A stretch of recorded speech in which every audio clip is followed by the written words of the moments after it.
Hi guys, welcome to episode 3 of the Fangirl Therapy podcast. Today's episode is Fangirl Therapy's Ultimate Concert Guide. I'm Anna. And I'm Meg. And we're Fangirl Therapy. We are recording outside today, so if you hear airplanes and cicadas, that is why. Hopefully it adds a layer of like nature aestheticness. Vibes. Yeah. Versus a layer of annoyance. So let us know. But yeah. Yeah. So we're outside right now, and first off, before we continue with the episode, because as you heard, this is our concert guide. We're really excited. We've been planning this episode for a while, and we're going to be giving you guys tips, tricks, advice, basically everything from all our combined years of going to concerts. Yep. So we're really excited. But first of all, we want to super quickly clarify. So obviously, normally when you guys listened to the podcast, there was 3 people talking. Emily is no longer with. Oh, she's not dead. She's not dead. She just doesn't do the podcast with us anymore. Yeah, she has a lot of other things in her schedule, and it just wasn't working out. But that's okay. She might join us in future episodes. She might not. She's no longer with us. Yeah, but she's okay, and we wanted to address it really fast. Yeah, we're good. Next little segment of every video we do is current faves. So Anna, do you want to start with this one? Yeah. Also, really quickly, we've obviously been gone for many months. Oh, right. So, we're not gonna go into it, but we are fine. We were just super busy with school and everything, but work over the summer. I worked a lot. I literally was working at least 35-hour weeks. So it was just a lot to try to figure out, and scheduling conflicts, people being out of town, and getting into the groove of school and everything like that. Yeah, all that. So, but we're very committed. We finally have a good schedule, so now we're good with recording every week. Yes, so we're going to be releasing bi-weekly too. So. Yes, and we'll talk about that maybe at the end a little bit more, but that's kind of the plan. Okay, so current faves, we're going to go really fast on this. So my current faves are, first of all, we haven't been able to talk about Guts, but I love that album so much. When I first heard it, I really was not a fan, but I really like it. So Making the Bed is, the best song on Guts. I feel we can all agree, hopefully. We also have some cute little cups with our water. Oh yeah, if you hear the clanking. Yeah, those are cups. Yeah. I love Guts. Also, some of my favorite songs. I recently discovered this song. I don't know why I never heard it before. I Care by Beyonce, and I don't really listen to this album out of all her music, but it's one of my favorite songs of hers. And then also, last thing, I love the song. I heard it in my friend's car the other day, and I can't stop listening to it. It's called I Love You by Between Friends, and they're a duo, I think, but I just love that song. It's so fun. So I'm kind of in those vibes. Nice. My current faves, I've been listening to a lot of Noah Kahn, getting into my fall, same. my sad girl fall, my sad girl autumn? Yeah. Sad girl autumn. Sad girl autumn. Yeah, and I'm really jealous of people who are going to see him live, but that's a story for another time. Alright, so now we are going to start getting into the normal scheduled programming of our episode. So basically excited. How this episode is going to work is we have 5 different sections. Yeah. So we have a pre-buying section, buying, post-buying, concert day, and post-concert section. Yeah. So that we can take you through the whole entire journey of the concert and the experience concerts are and things like that. Yeah, we're excited. So get your little cute cup, get some coffee or something, and join us outside in the nature. Yeah, especially if this could be somebody's first time going to a concert, and they might listen to this episode. Aww. We also have a concert coming up. Oh my gosh, we do! We're gonna really quickly take a detour to talk about a concert we have coming up, actually in 2 days. I'm so excited. Let Meg talk about that. We're literally so today's Tuesday. We are leaving on Thursday morning to go to Nashville to see Hosier, and I am so excited. I can't even control my excitement because I love him so much. And if you've listened to the first 2 episodes, I talk about him a lot in my current faves section.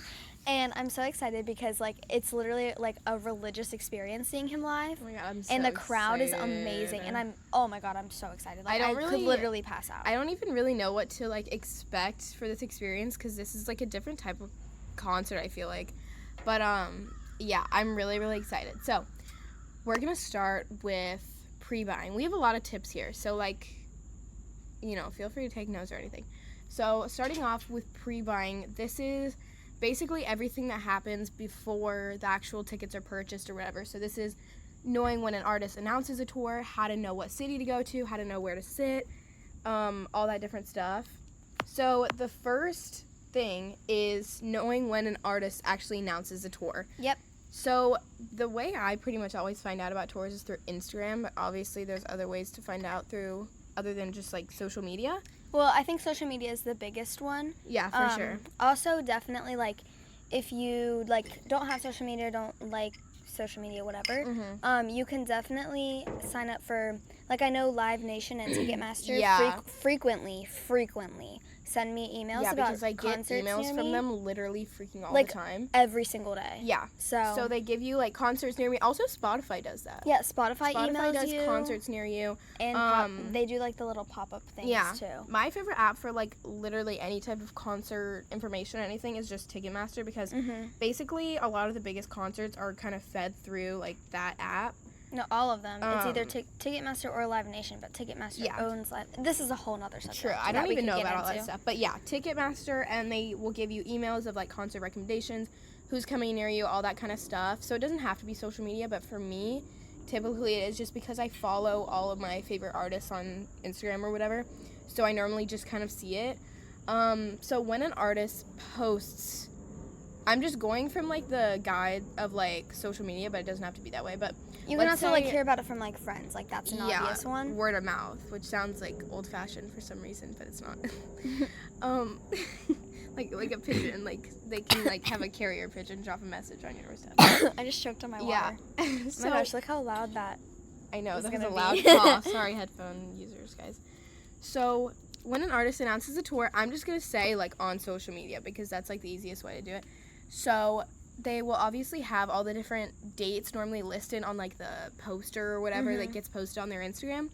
So, it'll also tell you, like, when is pre-sale, when is sale, and all this stuff. And it can actually be not kind necessarily. Sometimes they will in the caption. It usually just tells you dates and cities. Oh. And in order to find out pre-sale information, that is when you go to Ticketmaster, Live Nation, or sometimes the artist's website will have more information on that. But Ticketmaster and Live Nation always do. And if it's a big, huge person, like, for example, Taylor Swift, there's going to be a lot of different pre-sales.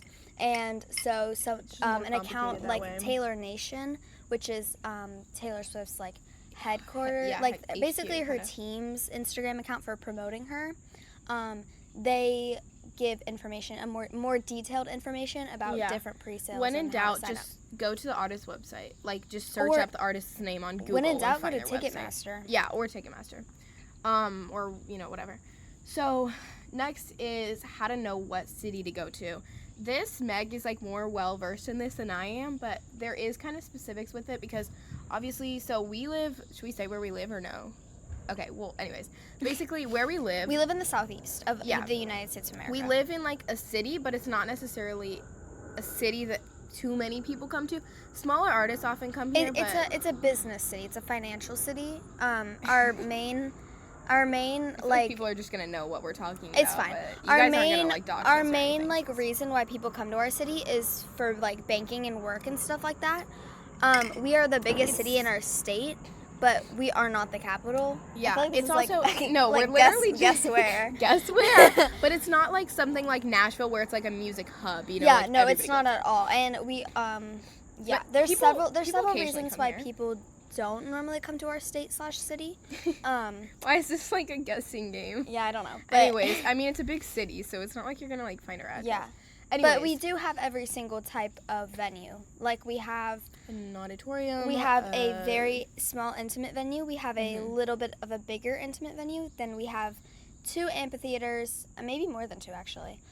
We have at least 1 arena. We have a stadium. So we have, like, pretty much everything. Yeah. So there could be certain, like, special guests. So obviously most artists I would say most artists these days, or like most big artists, Mm-hmm. will have openers.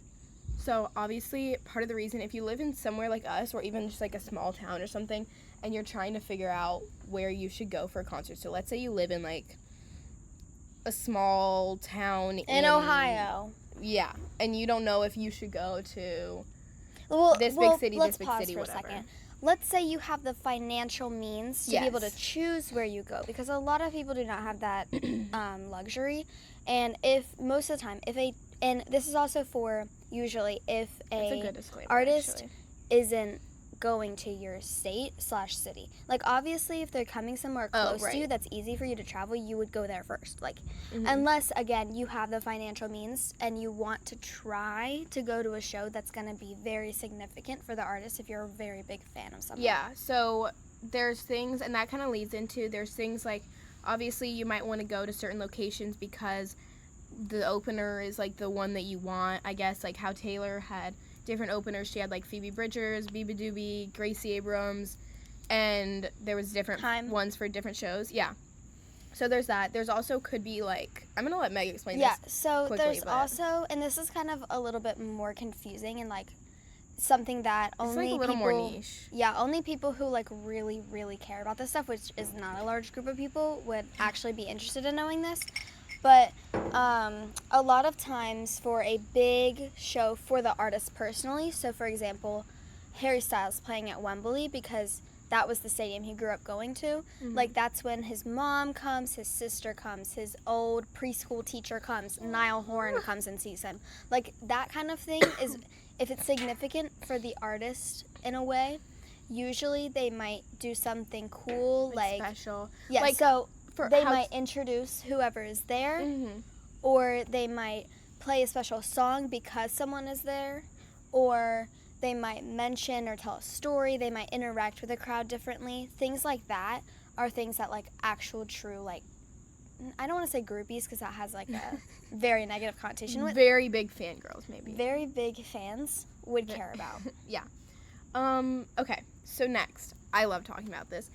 Next, we want to talk about how to know where to sit. This is still pre-buying because obviously you want to decide, this is important, you want to decide where you are going to sit and choose seats before you actually like get on the website in the queue, like buying them. Well, I don't do it Unless ahead of time, but you probably should. Unless you know that the venue is only general admission. So, like, make sure you know the venue. So, if it's only general admission because it's a smaller venue, obviously you don't have to think about this. If it's someplace like an amphitheater especially, you're going to have to put a lot of thought into where you want to sit because of things like prices and also, like, view and taking everything into consideration with that. Yeah, so I'm trying to actually find, like, here we go. I have a list now of like all the different concerts I've been to.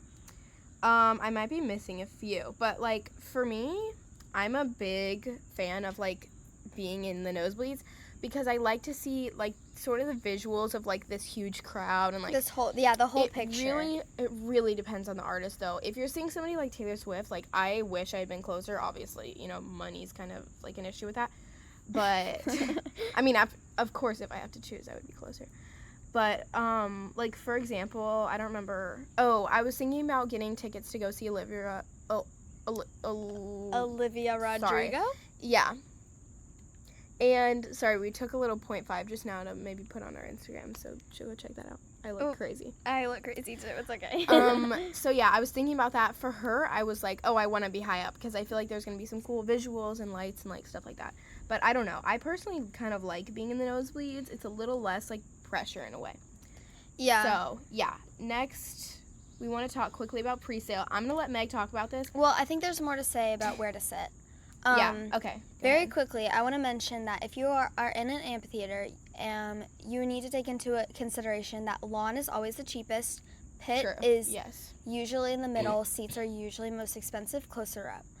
I'd say pit prices and higher up seats are probably around the same price. Lawn is usually very cheap.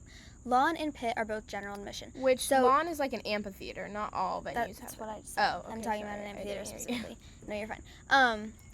So you have to take that into consideration. Like, if you want to be close, if you want to see something and you are in a general admission section, you need to take into account the price, especially the demand. If the demand for standing tickets is really high, those prices are going to be really high. And also you need to take into consideration queuing. If you want to get close, you need to plan ahead to line up early. That is also another thing that depends on the venue and something that we are going to get into more. And also, very quickly, for arenas and stadiums, like Anna was saying, it just kind of depends on your own, like, how you feel about, like, where you want to be visually, because a lot of the times those kind of shows are more visual versus just, like, auditory. I like to be kind of, like, looking out at the whole crowd, though. Me too. That's a very really nice. personal, like an opinion. Usually, sure. lower bowl tickets are more expensive. Nosebleeds are cheapest. Middle and pit are probably the same price. Yeah. So, like, but there's also things like VIP. It just kind of depends, but Ticketmaster will have all the information. Especially, like, I know amphitheaters have a lot of VIP sections. Yeah. So you need to, like, think about that ahead of time if you would like the VIP options. Sorry, guys. Okay, yeah. So, next is signing up for pre-sale. I want to say something really quickly. I recently made the mistake of signing up for a pre-sale that was Amex, right? And one of my parents has, like, an Amex card or whatever, so I signed up for Amex pre-sale. I did not realize, my small brain didn't realize that Amex and American Express are the same thing. Good job. Round of applause. Can we get a round of applause? I did, in fact, miss the pre-sale. I did not get tickets. She thought she was signing up for the normal, like, pre-sale that you sometimes get a code for, sometimes don't. My brain didn't put together Amex and American Express are the same thing, so I was like, oh, that's just Amex. Mine's later. Anyway, don't do that. Really don't do that. But make sure you know what pre-sale you're signing up for first. That's the first step. And honestly, a very good rule for pre-buying and, like, buying stuff, all the information that you need is gonna be there for you, pretty much. So if you're looking on Ticketmaster or somewhere that has all the information, it'll tell you when is this pre-sale, when is this code's coming out. Like, there's just all this stuff that would take forever for us to even talk about. But yeah.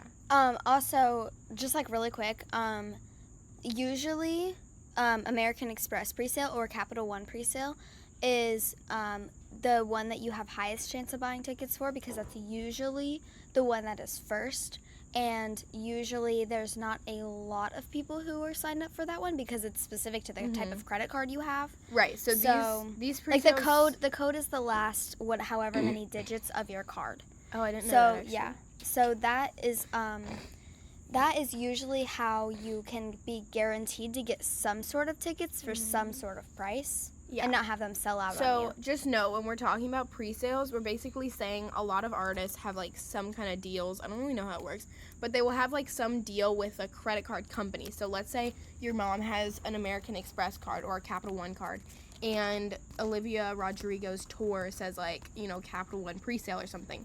Basically, that pre-sale is just promoting the credit card company, but it's like, if you have this card, then you sort of can put it in, sign up for the pre-sale, and then pre-sale just happens before the regular sale that goes to everybody else. General sale. And then a lot of times, instead of it just being pre-sale, just, like, opens, you'll get a code, and it's just, like, kind of random.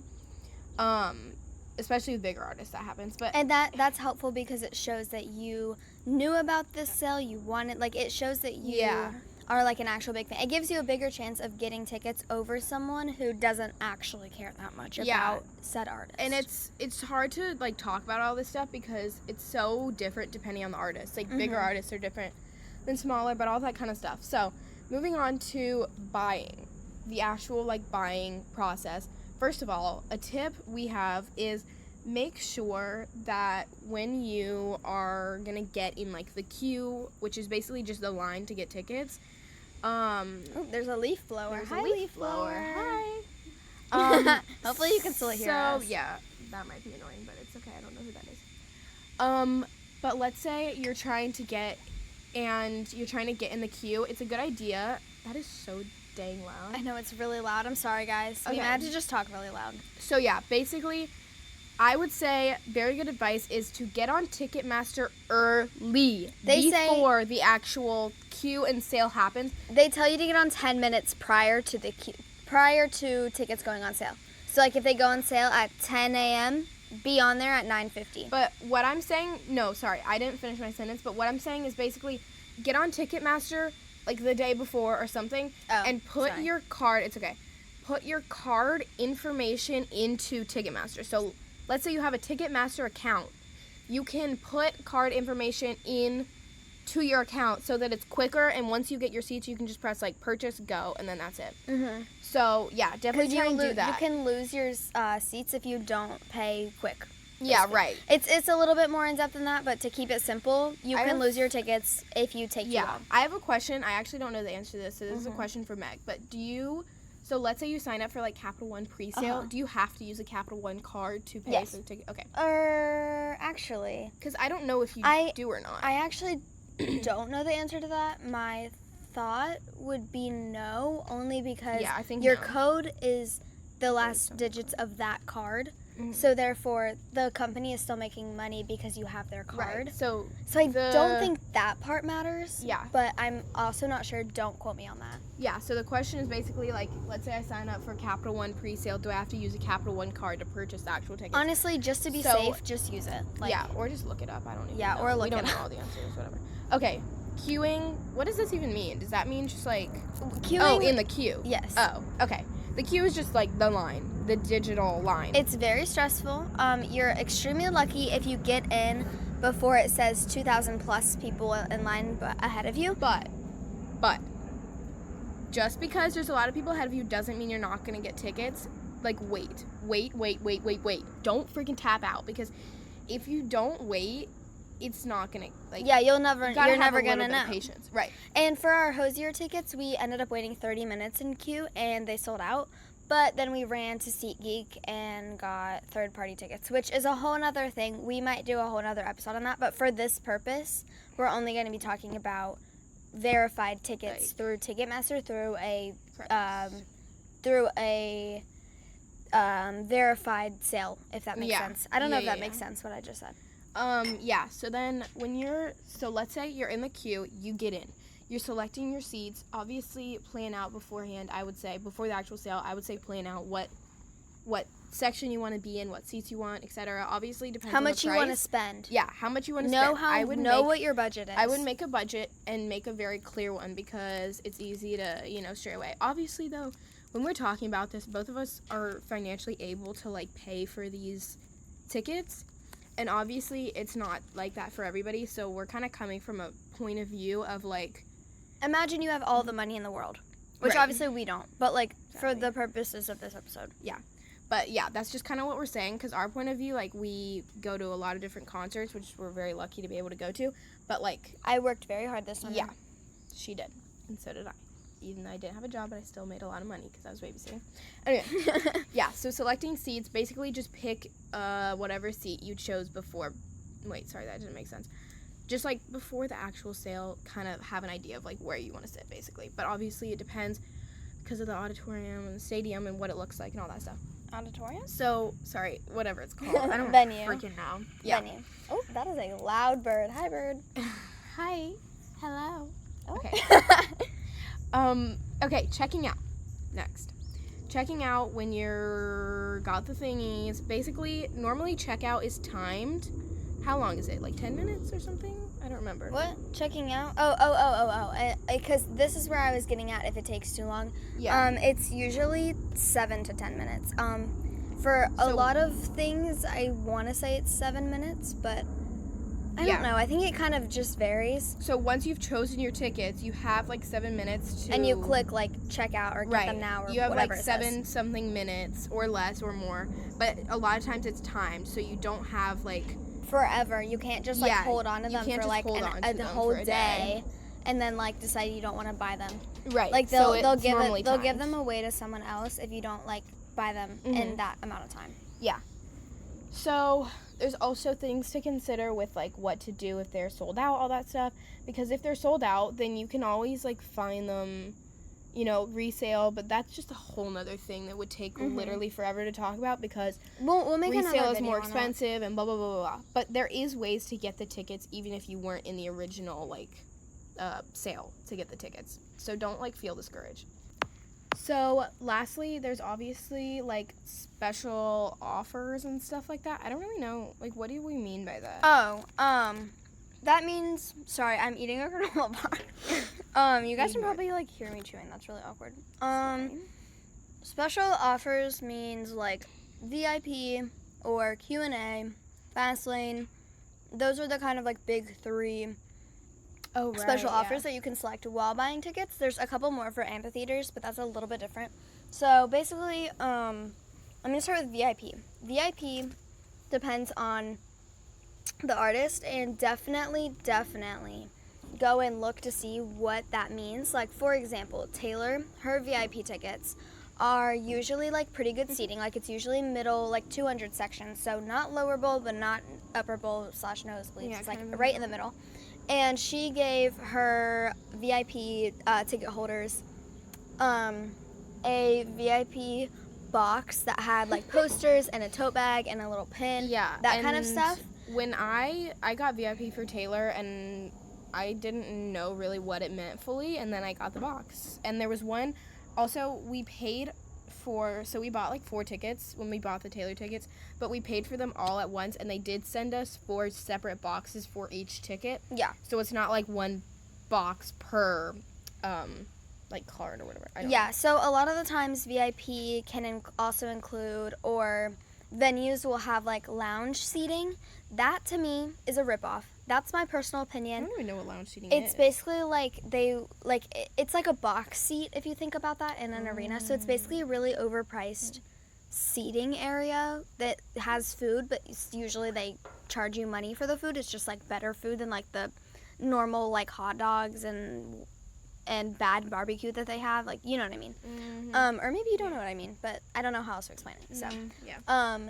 that to me is a ripoff. Then there's also Q&A. So Q&A tickets means you get to go into the venue early. This is normally in much smaller. Yes, this is normally venues. in smaller venues. You get to go into the venue early, and you get to ask the artists team representative questions, and then they will then ask the artist questions that they handpick. So it's really interactive. You usually get to talk with the artist, take a photo. And it's usually for Q&A, you also get little signed lanyards and stuff. Mm-hmm. That also depends on the artist. That's really, really cool. And if you ever have the opportunity to get Q&A tickets, go for it. Yeah. I was going to see Ash with Q&A tickets, and then she canceled that tour. But that was gonna come with a signed lanyard and I want to say a tote bag and a photo with her. I'm not really sure, but yeah, it was gonna be really cool. Next thing, Fastlane. So I have had one experience with Fastlane in an amphitheater when I had lawn tickets for Louis Tomlinson. So basically, because I'm really, really short, I feel like I've mentioned this before, but I'm really short, and so I wanted to try to get the barricade of the lawn section. Mm-hmm. So me and my friend Emily, or you guys know Emily, we got Fastlane, and we got... Basically, Fastlane means you get to go into the venue 30 minutes to an hour before everyone else. And that also kind of depends on the venue and how it works and functions as a whole. But you get to go in early, and that was nice because we got to secure our spots. So we ended up getting barricaded lawn, and everything was amazing. So that's Fastlane. If you care about where you're sitting in general admission, and you don't want to queue, or you don't want to wait in line for as long, that's a great option. It's usually pretty cheap. It's usually between $10 and $15. And then the last thing is I want to mention is for amphitheaters, you can usually rent a lawn chair or a blanket for money. And to me, that is also a humongous ripoff, because it's usually pretty overpriced, and most venues allow you to bring a small beach towel, which is enough to save 2 people's spots. So I'm going to give you an example. For Hosier, which we're going to on Thursday, Sorry. we are on the lawn, And so we are going to be bringing 2 beach towels, and 2 of us are going to go in the fast lane and put down the towels. So that saves 4 people's spots because it's me and Anna and our moms. Meg knows more about this whole process than I do, TBH. So definitely look into that. And Diesel. oh yeah, Anna's dog's out here now. Definitely look into that. But I think personally, VIP/Q&A and Fastlane are amazing offers, and I think that they're worth the price. But I can see how if you are more of a casual fan, it might not be worth the money. Yeah. But I also will say VIP and Q&A are usually significantly more expensive than normal face value tickets. Correct. So, yeah, that is all that we have for you guys today. So In that this was part? so this is part 1 of a 2-part series that's going to be our full, like, comprehensive guide. So we might be missing stuff. I mean, we probably are. And we're trying to make this in the most, like, simple terms, but I feel like this is also, like, people who go to concerts a lot might understand what we're saying, but, like, people who don't might not. So hopefully this all makes sense to you guys. But that was It's kind of a trial and error experience, and you're going to get, like, used to it the more you do it. So that was the pre-buying and buying experience, everything. So yeah, that is part 1, and we'll probably release. Do we want to release them back to back? No, I vote no. Okay, we haven't decided yet, but we don't know yet if we're gonna do part 1 and part 2 of this little, like, mini series, I guess, back to back or not. But yeah, thank you guys so much for listening. This was kind of like, we tried to make it very organized. Yeah, and I know we talked fast. It's because we're trying to keep our videos short. It's really hard to upload and hard to keep people's ear when it's, like, really long. So, but hopefully this wasn't bad for you guys. I don't know. I get, sometimes when I listen to podcasts, like, I just get bored. Let us know your thoughts. Let us know your opinions. ADHD in me, so. Yeah, all of that kind of stuff. It would be greatly appreciated. Yeah, but thank you guys so much for listening to this episode. We are so excited to be finally recording again. Like, you guys don't even understand. It's been a whole process. Oh my god. Yeah, it's been a lot. We've been trying to get back to this for a really long time, and we finally started to get it working. So yeah, thank you guys so much for listening. Hopefully we didn't bore you. See you in the next one. Yeah, bye guys.